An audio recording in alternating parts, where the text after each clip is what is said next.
অভিমান করে রাজনীতি থেকে সরে দাঁড়াতে চেয়েছিলেন দেব, তবে তৃণমূল অভিনেতার অভিমান ভাঙিয়েছিল কিভাবে? রবিবার ঘাটালে দেবের লোকসভা কেন্দ্রে দাঁড়িয়ে জানালেন তৃণমূলের সর্বভারতীয় সাধারণ সম্পাদক অভিষেক বন্দ্যোপাধ্যায়। 2 মাস আগের কথা, ক্যামাক স্ট্রিটে অভিষেক বন্দ্যোপাধ্যায়ের অফিসে হঠাৎই এসে দাঁড়িয়েছিল অভিনেতা এবং তৃণমূলের ঘাটালের সাংসদ দেব তথা দীপক অধিকারীর গাড়ি।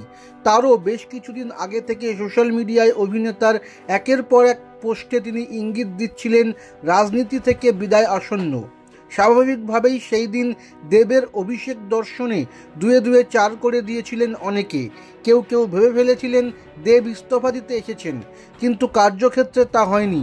ক্যামাক স্ট্রিট থেকে বেরিয়ে কালীঘাটে মুখ্যমন্ত্রী মমতা বন্দ্যোপাধ্যায়ের সঙ্গে দেখা করে দেব জানিয়ে দেন তিনি রাজনীতি ছাড়ছেন না। কেন সিদ্ধান্ত বদলেছিলেন অভিনেতা সাংসদ? গত 10ই ফেব্রুয়ারি ঠিক কী হয়েছিল অভিষেক সেই কাহিনী জানিয়েছেন। রবিবার ঘাটালে দেবের সমর্থনে রোড শো করেন অভিষেক। সেখানেই তিনি বলেন, দেব যখন ফেব্রুয়ারি মাসে আমার সঙ্গে দেখা করতে এলো, আমি ওকে জিজ্ঞেস করেছিলাম তুমি অভিমানী হচ্ছ কেন? অভিষেক জানিয়েছেন, সেই প্রশ্নের জবাবে দেব তাকে বলেছিলেন, আমি ঘাটালে 2 বার সাংসদ হলাম, প্রতিবারই ঘাটাল মাস্টার প্ল্যানের প্রতিশ্রুতি দিয়েছি, অথচ কিছু করতে পারিনি। আমি প্রধানমন্ত্রীকে চিঠি লিখেছি, দিল্লিতে গিয়ে কথা বলেছি, সংসদে আমার বক্তব্য জানিয়েছি, তা সত্ত্বেও আমি কিছু করতে পারিনি।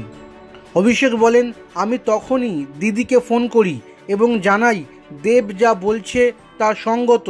শুনে দিদি বলেন, ওকে বলো কেন্দ্র যদি টাকা না দেয় তবে ঘাটালে আমার সরকার দেবে মাস্টারের প্ল্যানের টাকা। এই শুনেই দেব আবার রাজনীতি করতে রাজি হয়।